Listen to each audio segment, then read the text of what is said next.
came to do. Hey, you know what we came to do? Look, I'm in a league of my own. Y'all need to leave it alone. I'ma just eat everything. I'ma just leave you the bones. Call it an even exchange. There ain't no need to explain. Yeah, it should be overstood. Like when I hop on a plane and I fly over your hood.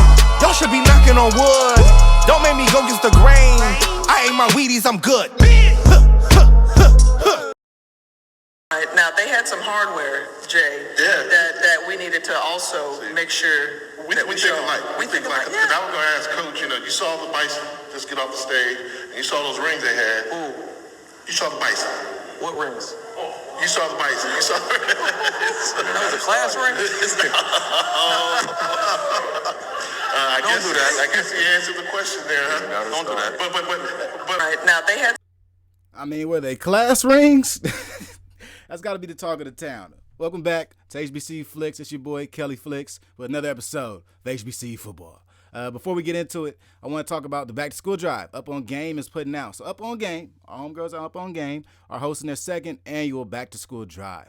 They'd like donations, backpacks, notepads, folders, pencils, crayons, whatever you can muster up. Because what Back On Fig is doing is they're going to give all of our kids supplies. Last year even gave out some college students supplies. So please donate to them. They'll be going on and doing this all the way up until August 12th. So every week I'll be on here shouting them out. But let's get into Coach Trei Oliver's comments and what he had to say, because I kind of agree with him when it comes to MEAC football. This MEAC co-championship, I don't know what other conference does this or what other major conference does this, but in all honesty, when you look at it in football terms, either you win or you lose. Getting a ring for being a co-champion, okay, I get it. That's what the conference is all about. But when it comes down to who's the big dog, who's the winner, it's North Carolina Central. And Coach Trei Oliver let it be known at MEAC Media Day. He even called Howard's championship rings class rings. So I am agreeant with Coach Oliver. He even said afterwards that he doesn't agree with the conference championship game. They beat Howard 50-21. He said they put 50 points on Howard. Who would want to see that again? Would you pay money to watch that rematch? And if you really think about it, in all honesty, who would want to see that rematch? Keep it real. They spanked them. They got up on Howard, spanked them in Durham. So, now I'm good. All right, so Flicks Playbook. What's the playbook for today? We're not talking all MEAC, y'all. Don't worry. We also talk about a little bit of swag news, man. Florida A&M, a week before the Swag Media Day, Florida A&M has decided to suspend all football operations because Boston Richey, local rapper, Tallahassee rapper, made a music video inside the football locker rooms. And lastly, we'll talk about the CIAA Media Day. We'll have a whole recap. So the CIAA had some fun things to say and some fun coaches, and we got to see Bluefield State, who is now a member of the CIAA.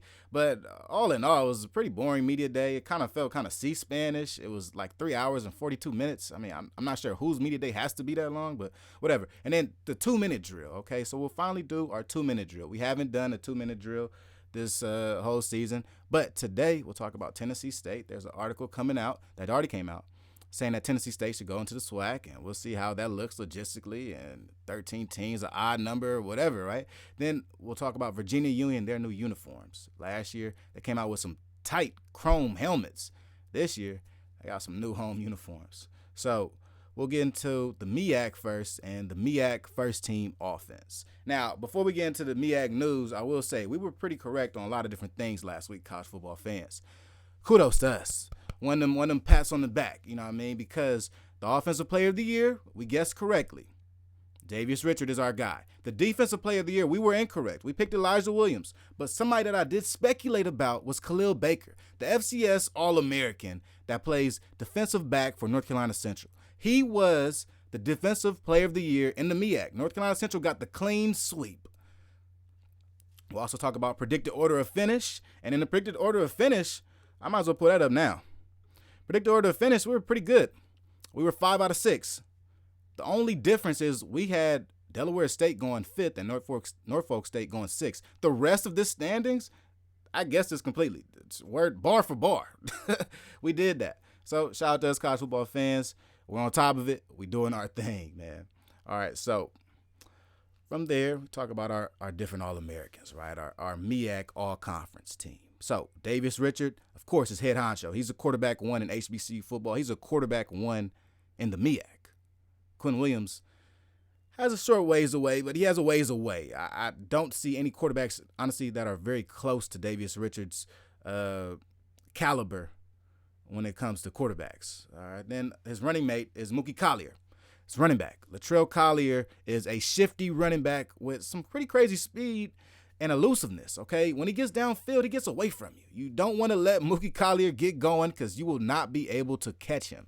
He also has excelled in the passing game too. So I think this year will take another step in the passing game and receiving and become another factor for this North Carolina Central offense that's already very potent. They returned their top receiver, Devin Smith, who you also see is on this all-conference list.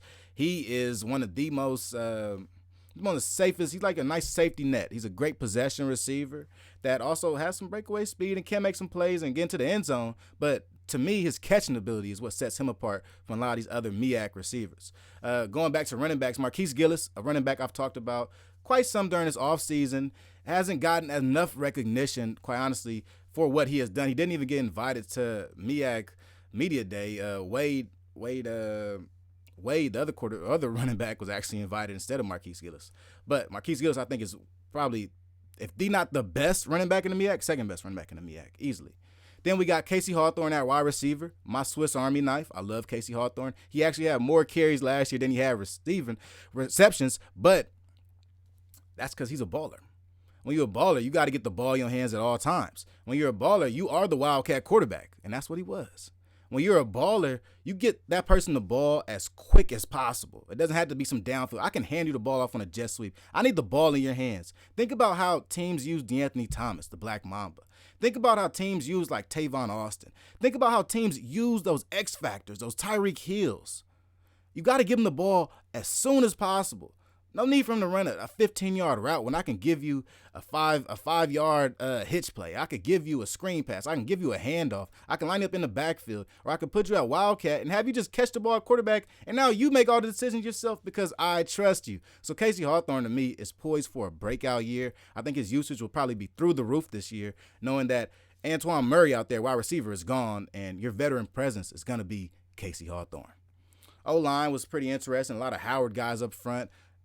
Howard had the best offensive line in the MEAC last year. It's no mistake that there are a couple of guys up there this year. Got 2 offensive linemen from Howard there and a tight end from Howard. So let's get into the defense. The MEAC defense. The MEAC defense was pretty tough, pretty stout. We see the guy that we picked to be our defensive player of the year in the MEAC, Elijah Williams, down there at D-line on the first team D-line. This MEAC defense is crazy. I gotta keep it clear. This MEAC defense is crazy. If you look at this defensive line, Patrick Goebel, absolute dog. I've been talking about him all throughout the offseason. They're even missing a guy, the other half of his duo. Jablonski Green didn't even make it on this first team. And the reason being, quite honestly, he had a down year. And players like Darian Brokenberg of Howard, a pretty good year, promising year. His other running mate, Jevin Jackson, had a pretty good year, a promising year.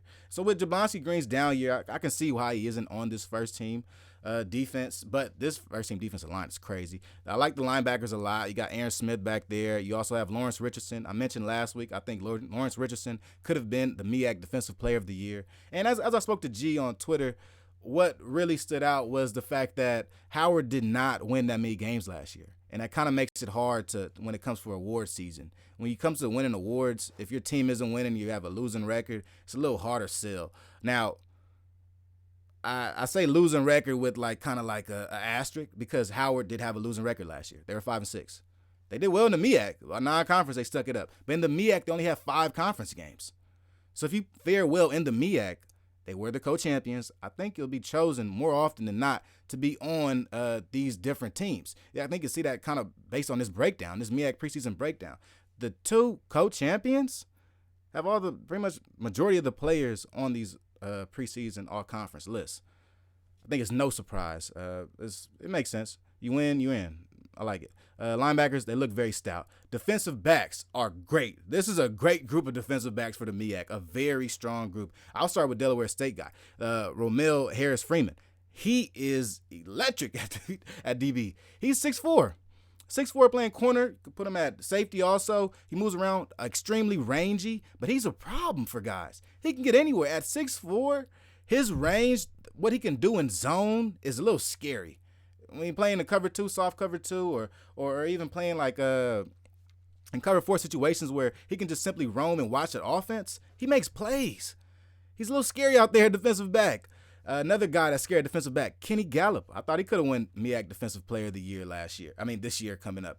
But he didn't. I mean, this guy had around 90 tackles. He was a force inside the box. I'd like to see how his pass coverage looks this year. But if they want to keep him in the box, keep him in the box. Let's see what he can do as far as tackles for loss. Let's have him rush off the edge. I'd like to see him cover some guys in the slot more. I think the sky's the limit for Kenny Gallup. The more he's out there, the better he plays, in my opinion. Now, the guy who was the MEAC Defensive Player of the Year, Khalil Baker here, FCS All-American. He's the guy. He does it all. Great coverage, great tackling, great IQ. Man, it's not enough positive things I could say about Khalil Baker because he has checked all the boxes. He does it all. I think size would probably be the only asterisk that's on Khalil Baker, but I wouldn't count size against anybody, quite honestly, when it comes to football. It's all about the heart inside. So, lastly, we got Jatavian Morton. I thought Jatavian Morton was out, honestly. I thought he had went to the professional ranks this year. I did not know he returned at Morgan State. He's definitely cornerback 1 in the MEAC. What he does at Morgan State is erase guys. He erases one side of the field. I talk so much about corners that erase the side of the field because they are so important to a defense. Because I understand offensively how you need to be able to use both sides of the field. How if you get limited to one side of the field, or if your players can't get open in man coverage, it could stop your whole offense. It disrupts the whole team. A very strong cornerback is just as disruptive as a very strong edge rusher, because what they do is they change offensive play calling. You're unable to call certain things because that player is on the field. You have to work around him, and the guy you got to work around is Jatavian Morgan. If you don't work around him, he's gonna just pick you off all day. So that is my MEAC preseason all-conference players. Quick breakdown of them and what they have. Man, they look good. They look really good. I just showed you guys a MEAC predicted order of finish. This is it. I don't have many problems with it. When I went through this list, and I chose this list, right? When I went through and I chose this list last week, a lot of the things that I thought about was bounce back. What does a bounce back look like for South Carolina State? And after this MEAC Media Day, Coach Buddy Pugh came out and told us. He said that they have a new offensive coordinator and a new defensive coordinator. For a team that went like 3-8 last year, that's some good news. That's some of the best news I could have heard this offseason. Now, why it was under wraps this long, I have no idea. But offensively, they bring in Coach Kevin McGork. This guy was a coach at South Carolina State from 2008 to 2012. Between there, he was coach like the Australian national team. He went to go coach at a high school, I think called Piedmont. And he also recently was coaching at Methodist University as offensive coordinator. At Methodist University. Now, this is a Division III school. Okay, let's say that now. That's a Division III school. At Methodist University, he opened things up. This team averaged 31 points a game. This team averaged 437 offensive yards a game.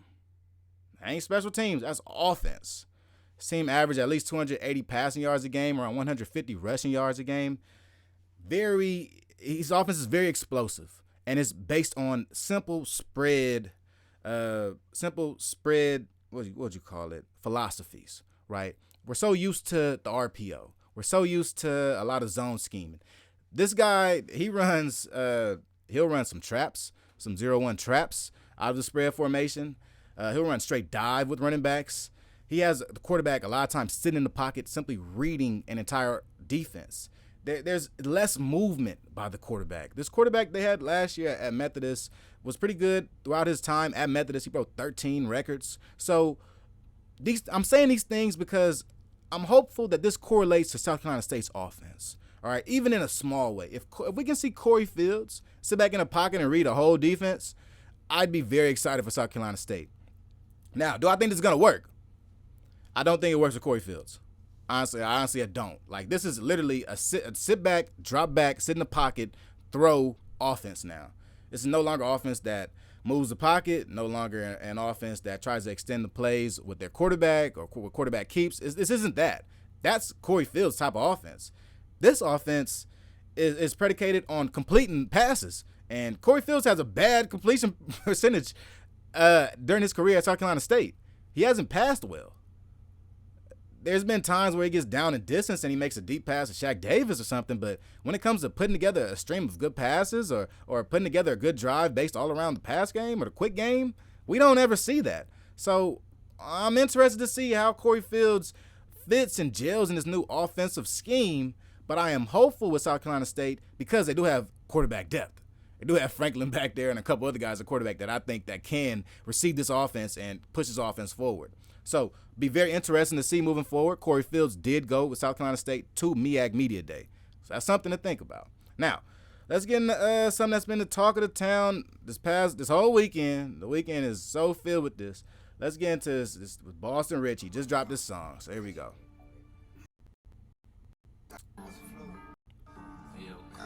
And they are in FAMU locker room, by the way, if you can't tell.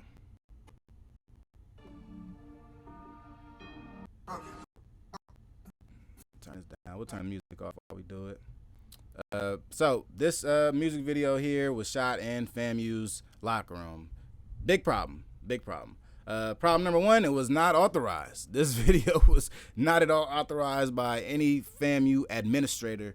And we can tell by the different responses we've been seeing from other people in positions of power in this athletic department and the FAMU administration. Coach Willie Simmons came out first and dropped the news that this music video was coming out and it was not authorized by Florida A&M, and the football program is going to deal with this. Honestly, that's good. You get in front of things. You're supposed to get in front of things when it comes to dealing with something involving the university. And quite frankly, if you're a head football coach, this involves your job. This is about your job. Straight up. Because if you're Florida A&M, if you're the head football coach, you are at fault for allowing Boston Richey to be in your locker room. Whether you're there or not. It's like being a father and having a big family or something and your kids break something. Like whether or not they broke the window in your house, you are responsible for that. You have to fix that window. So Coach Willie Simmons got ahead of this and put out this big note talking about how things will cease to be happening in the football program right now, how they're going to figure out who did this, get down to the bottom of it, who allowed this to happen. And, I got my theories. So a lot of people that were asking this also on Twitter were like, well, what's wrong? All they did was have Boston Richey in the locker room rapping, and what's wrong with him making a music video? Blue Bucks Clan did that with Oregon, right? For the Pretty Much video. If you can't see on this screen, this right here, this little screenshot right there, over to my side is Blue Bucks Clan, Los Angeles-based rap group. They went to Oregon. University of Oregon in Eugene. They filmed a whole music video. All 3 minutes of Pretty Much was in there. So I talked to the director. I know him, Tevo. I hit up Tevo, and I damn near could tell y'all verbatim what was said. So let's do that. Because Tevo told me that they did not have a permit, right? There was no permit. Although there was no permit, the Oregon coaching staff allowed Blue Bucks Clan to film this music video inside of the facilities. Literally. They asked the coaches, and the coaches said, okay, fine, let's do it. No permit, coaches let us film. That's simply how Tevo said it. So here's a problem. First, Boston Richey wasn't allowed to be in the locker room. Okay, he's not allowed to be in there. Entourage, all the members, not allowed to be in there. On a regular day, they're not allowed to be in there. This is my theory why I think happened, okay? Because a lot of the players, you're not supposed to report back yet. The report back date is not until 4 weeks before the first game in your season. So the first week in August would be the report date, the official return date for FAMU players. Currently, in June and a little bit in July, I believe there are volunteer workouts. And during these voluntary workouts, it's a 28-day period where college players have voluntary workouts where they run the actual workouts themselves, and they're on the field doing things. They go to the weight room, they do things. They go and they work out on the side field, and they pass, and they running routes. You're doing defensive back drills. You bring the cones out. You bring everything out. You conduct practice as if you have a coach, right? Just to get your team back together and build camaraderie. Now, with this, I don't think coaches can supervise these events. I don't think coaches can be there at all. I think that is strictly for players. That's my understanding. All right, so I think that during some point during these workouts, a player that knows Boston Richey was like, what's up, or whatever. They mix it up, and Boston Richey asks the player. He goes through a player rather than talking through the administration on trying to have a music video shot at FAMU. That was the biggest problem to me. That's the biggest problem. If you're as big as Boston Richey that has somewhat of a relationship with Florida A&M, because Boston Richey was at homecoming last year for FAMU. He was there. FAMU allowed him to be on the sideline. He has somewhat of a relationship with this school, with this institution. Go through the right channels, brother. I mean, come on. How big are you? Are you a local joker that just pulls up and does run and gun music videos at, wherever you can? Or are you as big as we think you are, Boston Richey, which is one of the biggest rappers in Tallahassee? Why don't you go through the correct channels to get this music video done? Even if that's just talking to Coach Willie Simmons for 10 minutes. So who's at fault? It's going to be Coach Willie Simmons, like I said. Their suspension of football activities. So I think that was just a brace for impact from the administration, because the administration is going to come down rather hard on this. I think I'm not sure what they're going to do, but whoever let these guys in the locker room is going to pay for this. Whatever player, whatever GA, whatever equipment staff, whoever it is, they're going to pay for this. They're going to get down to the bottom of this, because the AD, Tiffany Sykes, also put out a letter saying that she's still gathering more research, putting together more evidence on what's going on. The president of FAMU also put out a letter, and in his letter, he was essentially saying that they're going to get down to the bottom of this. An investigation has started. So I think this is going to be done in about 5 days. This will be done, probably happen after SWAC Media Day, of course, since SWAC Media Day is happening so close to now. But I think this will be washed over in about 5 days. I don't think this is a super big event. It sucks for Florida A&M, because last year they did have some issues like this in preseason because a lot of their players weren't cleared to play. So this year, this happening, I know a lot of Florida A&M fans are probably like, damn, not again. But luckily, this is football related, but I don't think this will hurt the football team very much, right? I think if anything, 1 or 2 people may be suspended, and they wipe their hands with this and they move on, because honestly, nobody was hurt. A law was broken, because you can't just go and shoot wherever you want to shoot. You need a permit, but nobody was hurt. And suspensions are possibly looming, right? I don't think anybody's losing scholarships, though, over this. All right, so now let's get back into the CIAA Media Day. So let's get into the predictive finish first. And from the predictive finish, we'll talk about everything else. So here, predictive finish was a little interesting because, quite frankly, some of these teams, I don't feel like they really need to be that high, or some teams were in the wrong space. So let's get into it. The top 2 teams, I'm just fine with. Fayetteville State won the championship last year. I assume that they'll be the top team going into the CIAA this year. They lose a Devin Cowan, but apparently Cameron Merrill is still on the team. He was voted on the CIAA first team defense. So apparently he's still there. I guess he decided to stay. Got Bowie State at 2. I'm a little standoffish on Bowie State. All right, I'm not sure if Larry Williams is going to be their quarterback or who their quarterback's going to be. That comes after Deion Galat. But after Jerron Johnson, then going to Deion Galat, the quarterback is going to be expected to be the guy and be like kind of like a program builder. I need this next Bowie State quarterback to be the guy that brings Bowie back to that championship status CIAA that we saw with Coach Damon Wilson. So number 3. I think Virginia Union is honestly the best team in the CIAA. Teams could, you could act like this or that, but they only lost 1 game in the CIAA last year. And a game that really hurt and kept them out of the CIAA championship. But who's going to stop Jada Byers? Can anybody? I'm not sure. I don't think anybody in the CIAA can. I think he could go for almost 2,000 yards again this year. So, to me, Virginia Union is my favorite to win the CIAA. So we got Shaw at 4. I think Shaw could have been a little bit higher. I think they'll end up playing for a conference championship game. I think that their offense is just so potent. So potent. You bring over quarterback Silas Cruz from Livingstone is pretty good. You still have Christian Peters, your quarterback, wide receiver, athlete, return guy. You still got Sidney Gibbs on offense also. This offense is incredibly powerful. We'll get to see the full Brothers offense in like maybe week 2 against Benedict, because Benedict's defense is very good. But I think this offense might set some waves in the CIAA this year, honestly. And then we got 4, we got Virginia State. I think this is also a team to watch. Their coach Henry Frazier, came out and said they have 35 to 40 graduate players. I mean, oh my God, 35 to 40 guys that are at least 21 years old, 22 years old, playing on this team, Division II football. Something to watch for Virginia State. I thought Virginia State could have made that jump last year. They had a pretty good running back there. Who's actually at the Colts right now. So I'd look for them to take this leap, but I think we can all see now that it's pretty much a free-for-all in the CIAA. Every team is decided to become very stacked or stack up on talent since the Bowie State days where they were just dominating the conference for the past 4 years. So next we got Salem. Winston-Salem State, they're too high. At 7, no, too high. This team looked horrendous last year at times. Offensively, very bad. I know they bring in a new offensive coordinator, Chris Barnett. I think he'll change things up for the offense over there. But no, just no. I don't think Salem is a top 10 team. I know you finished the season last year winning like 3 of the last 4 games, which is good for confidence. But I saw those first 5 games. I saw that game against Central State. There are some things in that program that need to be fixed, and it may take time.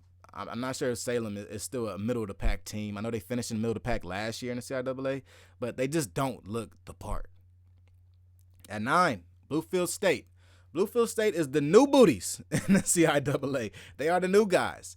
Coach Tony Coaxum come in. I got a chance to ask Tony Coaxum about his quarterback, Devin Freeland, while on the Golden Boot podcast about a week ago, and he had nothing but great things to say. I'm excited about this Bluefield State team. I got to be honest. I am very excited from what I've heard about their stadium down in West Virginia and what it does to people and how people feel about it and how it's inside the mountains and how they have a big high school game down there that brings around 15,000 people down there to watch a game. I'm excited for what Bluefield State could be in the CIAA.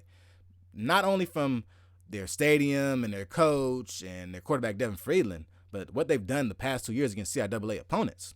Last year, they beat Johnson C. Smith 35-34 in a thriller. They lost to Virginia State 28-7. Virginia State was somewhat contending for the CIAA last year, which has to make you think that this Bluefield State team is not that far from winning a CIAA championship. Maybe, right? Maybe if we're just going off based off of one game. But I'm excited about them because they are so competitive with teams that are already good in the CIAA. In 2021, they won both of their CIAA games. They beat Elizabeth City 35-27, and they also beat Johnson C. Smith 20-12. I really want to see them get a whole full gauntlet of CIAA teams. They seem ready to go. They match up pretty well with them. They have a good offense. They have a great coach. They walk up into their stadium. Coach Tony Axum wears a suit. They had this big dog. It's like a Doberman, though. The dog is like 7 feet tall, 6 feet tall, just hunched over, walking with the dog for every time. So I'm just generally excited for Bluefield State and what they bring to the CIAA. Can't wait to see what they will bring on the field. I think the rest of the coaches respect them, giving them a 9th rank. We saw Edward Waters get ranked like at 13th last year in the SIAC as a new team. So the respect levels differ, okay? They really do. So here we go. At 10 is Lincoln. So I think this is probably one of the most disrespectful picks, okay? Because Lincoln, they have the best quarterback in the CIAA.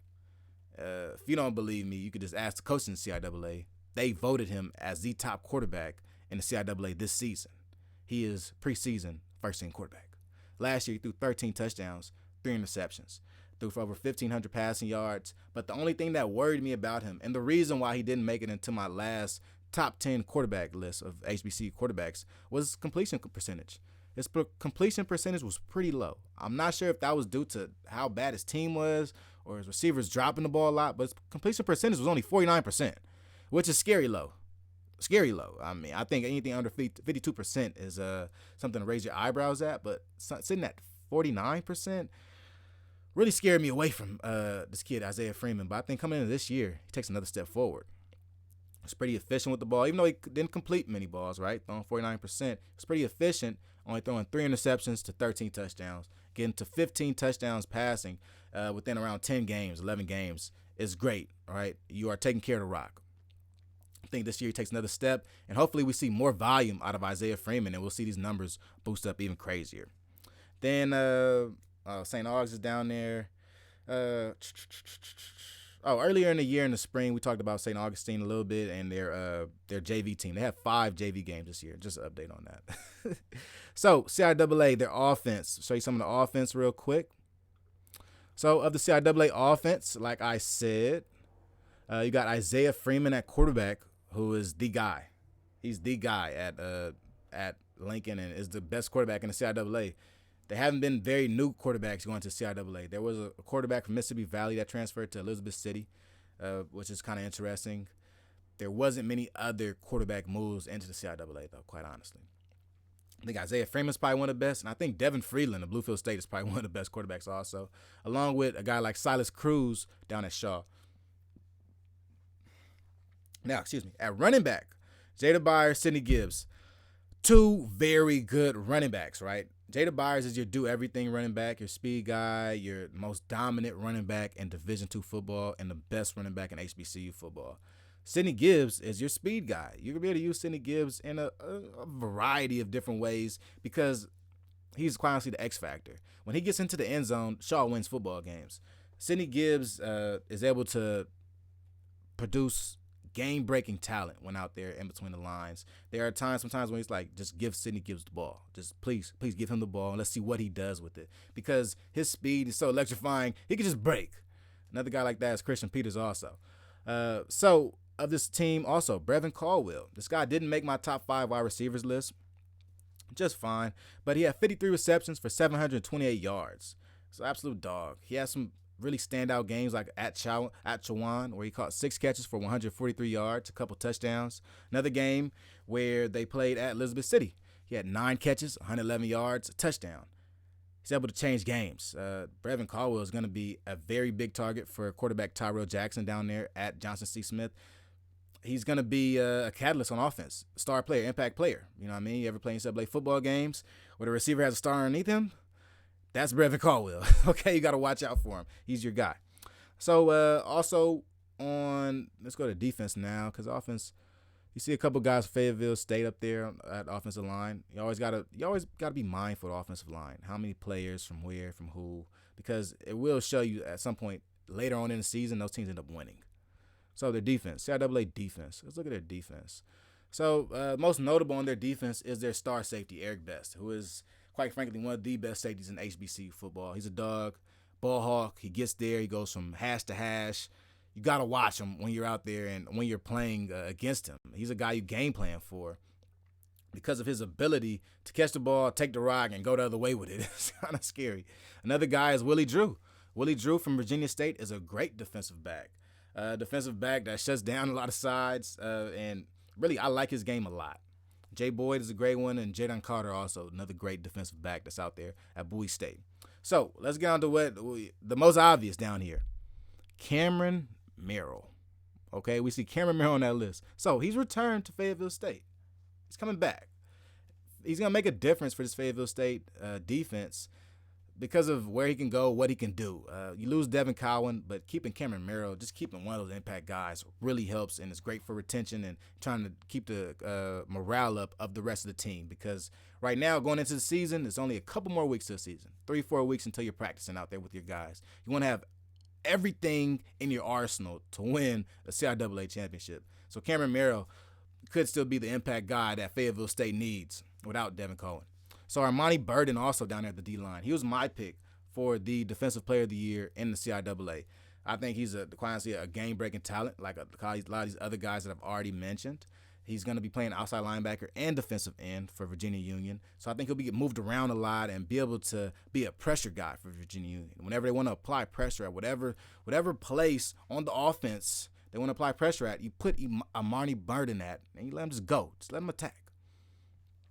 All right, so that was a majority of our slate. We had a lot of stuff this week, guys. But now we're going to get into the 2-minute drill. We got this 2-minute drill where we're going to go in and talk about a couple different topics that we wouldn't spend a terrible amount of time on usually, but in this case, it's worth it. So, Virginia Union just broke out some new uniforms, pretty fresh uniforms. I tweeted about them because they were just too clean.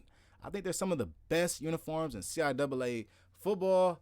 The nice red, you have a cool gray stripe over the shoulders that really kind of makes this uniform and makes it pop out. Let me see if I can make it even bigger for you guys. Give you guys an even better look. Here we go. That's nice right there, right? Look at that. Beautiful jersey. I think that this Virginia Union team, man, they needed this. This spices things up for them, man. Get that nice gray, nice reds. CIAA Media Day is over, and these are the best uniforms in CIAA by far. Not even close to anybody else.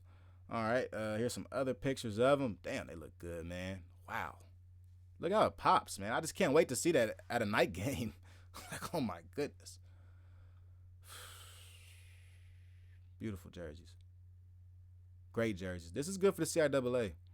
If you want to get people, you want to gain new followers or anything in football, come out with some new jerseys. Bring some new equipment. And watch how many new fans you just gain just based off of the new drip that you acquire. Pretty dope. Super dope. Another thing that we're going to talk about, I guess we might as well get into it, man. The monkey in the room. The elephant in the room. I'm sorry. Elephant in the room. It's going to be Tennessee State. Tennessee State, there's an article that just came out that is talking about how Tennessee State would like to make a move from the OVC. Okay, the Ohio Valley Conference is no longer fulfilling their needs. A lot of teams that used to play and used to hang their hats on are out of here. You know, the Murray States, the Austin Peas, they're out of here. It says here in this article, TSU has been an OVC since 1988. Right? So this team has, honestly, this school has ingratiated into the OVC. And now it seems like they're looking to leave.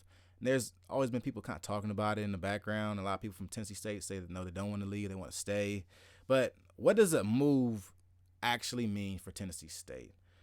What can Tennessee State bring to the SWAC, and why would the SWAC want to bring Tennessee State on board, right? Those are the main questions about this. So first, I would say, from a SWAC perspective, this would be a bigger profit split for the SWAC, right? Each team right now, according to Dr. McClellan, is receiving around $1 million a year from the conference.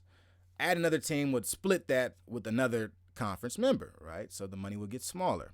So in adding this profit split, you would only add it if you thought that bringing this program into your conference would increase profits so much that the profit split would still make sense based on the fact that this new conference member would bring in exponential amount of money.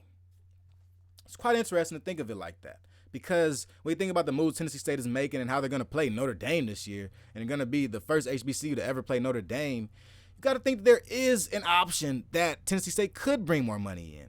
But the next question, well, let's keep it going. And also bringing in more money, it would be the matchups they bring, right? So say Tennessee State joins the SWAC. Say under the current SWAC guidelines, they join the SWAC East. With games against Florida A&M, games against Alabama A&M, Jackson State, Alabama State, Mississippi Valley, would this create a lot of dollars per game? Are you bringing in a lot of fan engagement per game? What does this bring to the conference? Do these matchups really help? And I would really be asking you guys, college football fans, would that really help? Because when you look at Tennessee State and what they have, they bring a very strong band, bring a great football team. They would be bringing Eddie George possibly, a lot of notoriety. You know what I mean? But for the SWAC and their conference, I think the only way that this works is if Tennessee State somehow finds a great running mate to go with them, right? If they could bring like Langston over, if you could bring Morehouse up from Atlanta, those type of moves make sense to me in this current format. But because the SWAC is still in a divisions format and they haven't transitioned into a 13-team, just all-out conference with protected games format, it's kind of hard to see Tennessee State really fitting into the SWAC seamlessly. I don't see a team that's ready to make the move with them right now. Honestly, they would have to make the move by themselves, and the SWAC would have to get rid of divisions, in my opinion, to keep things even and also increase more games against each other, because now you got teams scheduling non-conference opponents that are SWAC opponents. It's getting kind of weird now. But I think that if you bring Tennessee State, they won't have a partner. So I think that ruins divisions for the SWAC. And from there, I don't think you need divisions for the SWAC. You could easily add Tennessee State like that. But the biggest problem to me is just the fact that you still have a couple teams in the SWAC that, in football at least, are dragging the conference down. I mean, UAPB, University of Arkansas Pine Bluff, they did play decent during the COVID year, but they aren't a traditionally very good team. Mississippi Valley has not been very good in quite some time. So those two teams, if you're gonna add Tennessee State, to me, you should drop a couple teams.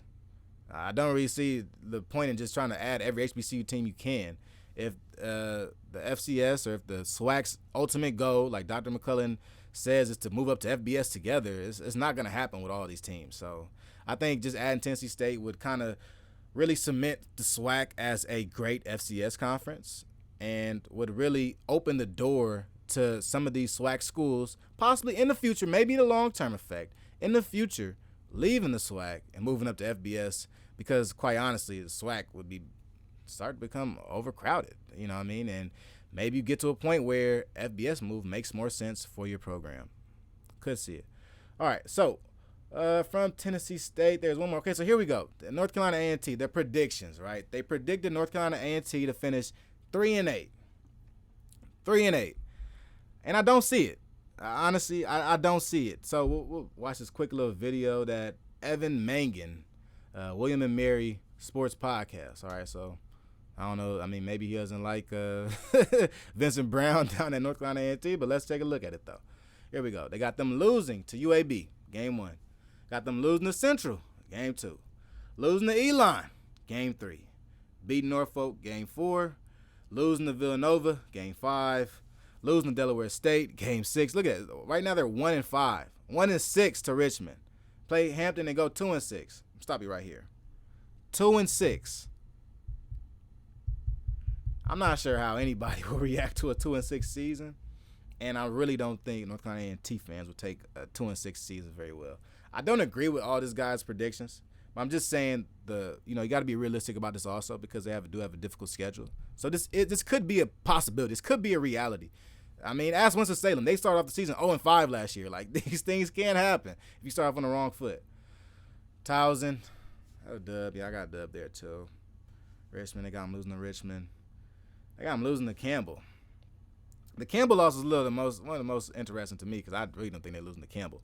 But this has North Carolina A&T going 3-8 this year. Can't see it. Can't see it. I think they could beat Elon. Elon loses their quarterback, loses one of their top wide receivers. I think they can win that game. They play Campbell. I think they could beat Campbell. Campbell has lost a lot of those top 5-star recruits that Coach Mentor brought in about a year ago. He lost a couple of those guys, including a couple cornerbacks. You're returning quarterback. I think you lose your top D lineman last year, Brennan. I can't remember his last name. So they have some holes there, and they lost to A&T last year. What the hell make you think they're going to lose them this year? That's kind of weird. But then the North Carolina Central game, that is a 50-50 game to me. I think Central and A&T, what they both bring is going to be hard-hitting football. This A&T team, what they've recruited is some big offensive players, whether it be running backs, offensive linemen, quarterbacks, whatever. They have a lot of size.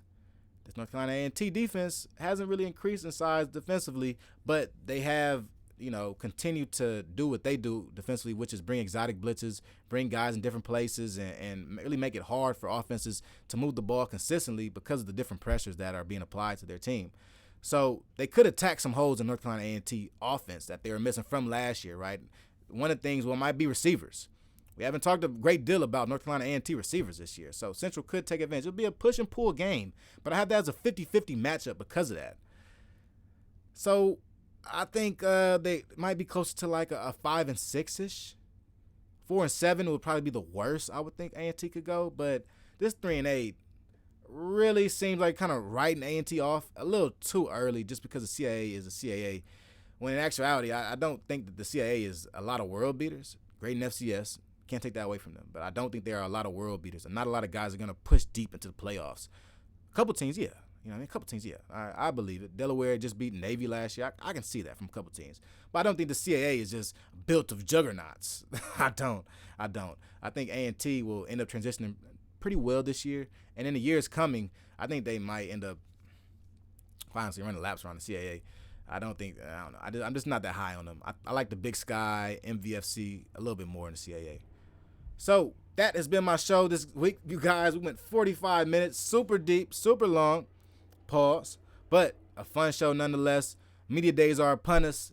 they're happening. Everything's happening, hustling and bustling of it. So I appreciate everybody for tapping in with us. We made it 200 subscribers last week. We're now up to 210 subscribers. Please tell a friend to tell a friend to tell a friend to come rock with us, because come football season, I'm upping my show.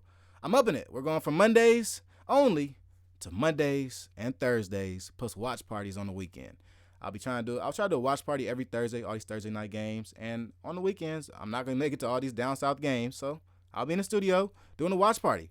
Well, I'll sit there and I'll talk to y'all about every play in the game. That's kind of the cool part about when I go to college football games or any football game. I want to talk every play, about the defensive coverage, about the receivers, about the quarterback's options, about what the coach was thinking, about what they called. I always want to talk about that stuff. So the watch party might be perfect. I can sit here and break down defenses during the game live, break down the offense, talk about different plays people are making, keep my notes, but of course, talk about HBCU football. So thanks again, everybody, for tapping in with me. This has been another week of HBCU Flicks. Peace.